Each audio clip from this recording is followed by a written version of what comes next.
Hi, Trevor here, Life Reflection Requests. Welcome and thank you for stopping by. It's fantastic you are here.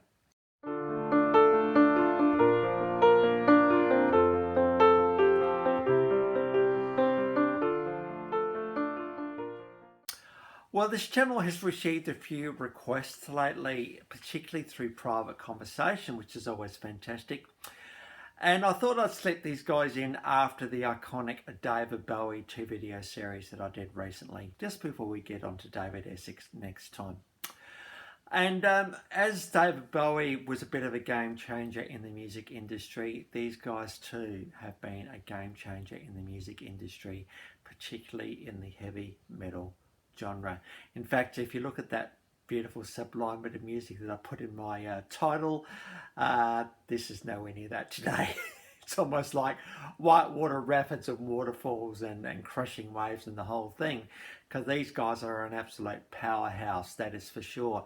Formed in Birmingham in 1968, and their classic lineup: Tony Iommi, Bill Ward, Geezer Butler, the three of them providing the guitars, the pelting guitars and pelting drums. And who was the guy up the front? Ozzy Osbourne.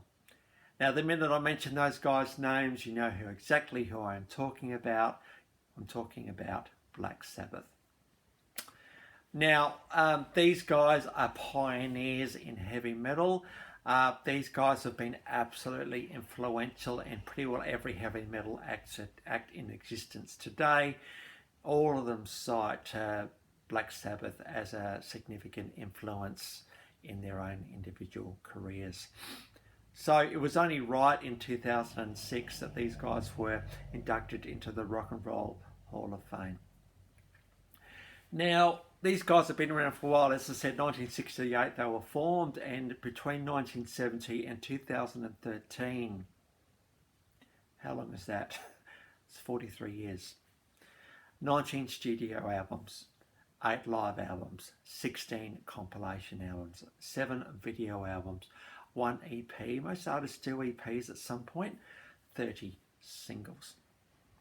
Now, given it is Black Sabbath and heavy metal, there's probably not many singles that you kind of release. It's more like albums that you release.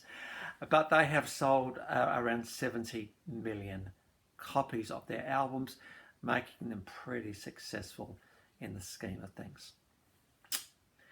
Now, when we were talking about Black Sabbath, me and this other guy, he went straight to one song in particular, and that was War Pigs. Now, this came off the Paranoid album of 1970, and this is the second album in the Black Sabbath career. Now, War Pigs, and the clip in particular that goes along with this is quite compelling. It is a video story that just tells this story so well. But just be warned, in typical Black Sabbath fashion, it's confronting, a bit irreverent at times, but very poignant, very pointed, and very thought-provoking. I think heavy metal bands just have such a passion about them that they want to actually try and get their message across, and belting it out on stage with all the passion and everything else is the best way to do that. Now, War Pigs, we don't need to think too hard about what this song is about. It's about the fact that often in these big wars where there's people up the top making decisions about thousands or sometimes millions of people, they kind of a bit away, a bit distant from those who are doing the fighting. And quite often, Black Sabbath would argue that sometimes war is perpetuated because it's a way of getting power, a way of exerting power, and certainly a way of getting your economy to move. There's nothing like spending on defence to get your economy moving. Black Sabbath is just saying, really holding their finger up at all of that and saying, you guys are pigs. Now, obviously, that's a pretty strong word, but in typical Black Sabbath fashion, they need to use strong words to get their point across. I think what we all really, really want in this world, those of us in just the general population, we want peace. We want the fighting to stop. We want people to get on with each other. We want power, which is being held on to at all costs. That kind of behaviour to stop. Because as human beings, all 7.5 billion of us, we all need to get on with each other somehow. And at the moment, there's just way too many people who are displaced. Syria, Yemen, the Lake Chad region, many, many places around the world that are really struggling at the moment because of this thing called conflict, or as the UN says, sustained disasters. I don't know what the answer is, because war has been going for as long as humanity has been going, pretty much. You even think back to the Garden of Eden, when Cain and Abel's story, war started back then, has been going ever since. I don't know why it gets to this point as often as it does. It's almost like, well, I'm going to will control over you, and then another group says, well, I don't actually agree with the way you're doing it. In fact, I think it's a little bit unfair what you're doing. And so we're going to come in and try and stop you. And then, as we find in Syria, 10 years later, it's still going. Then other parties get involved and it all becomes a bit of a mess. Who's on whose side? Who actually knows anymore? But who suffers? The Syrian people. There's a beautiful character in this clip that we'll see in a minute. She's very innocent, but she's also very strong and forthright. And when she holds up the red ribbon to the war pigs, as this song refers to them, they all just stop and take note, just for a minute. So the plea is, at the end of the day, orders are given to start stuff, bad stuff often. How cool would it be if they were no longer needed? How cool would it be if the orders stopped? I mean, sure, we have big wars, but wars happen all over the world in just small places, like a village that gets ransacked overnight, or a family doesn't get on with some other family, so they come up with some way of getting rid of them. There's just way too many wars and battles in this world. And if we think they're not happening, we're kind of fooling ourselves, because they are.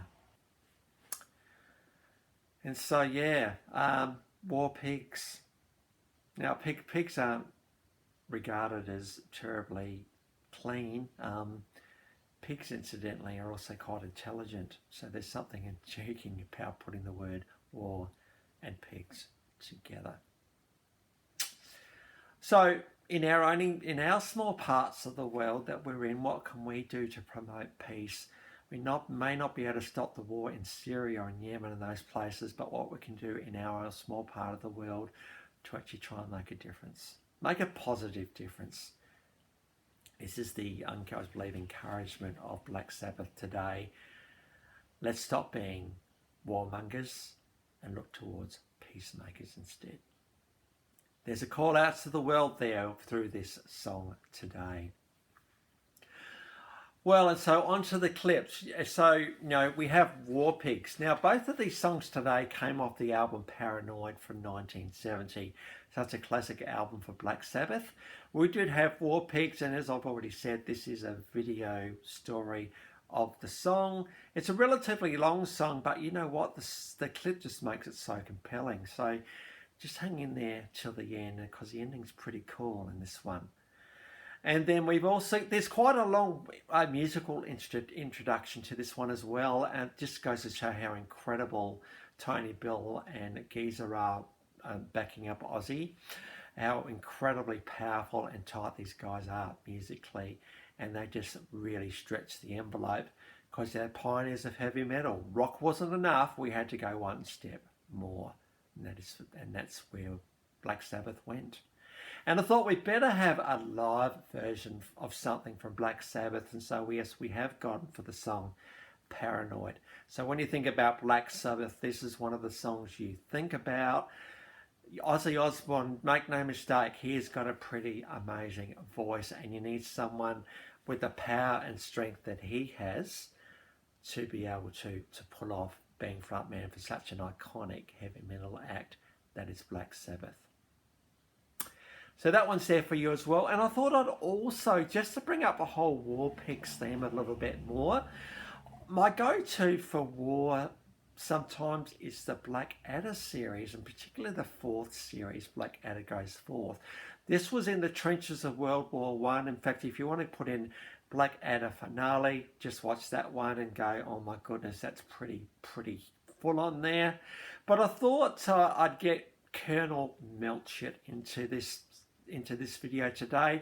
Here was a guy, well, in typical Blackadder fashion, made him a bit of a laughing stock, a bit of an idiot, and you just go to see that, this is the kind of thinking a little bit that was hanging around World War One in particular, so far behind enemy lines that they were just hanging around and enjoying themselves a little bit.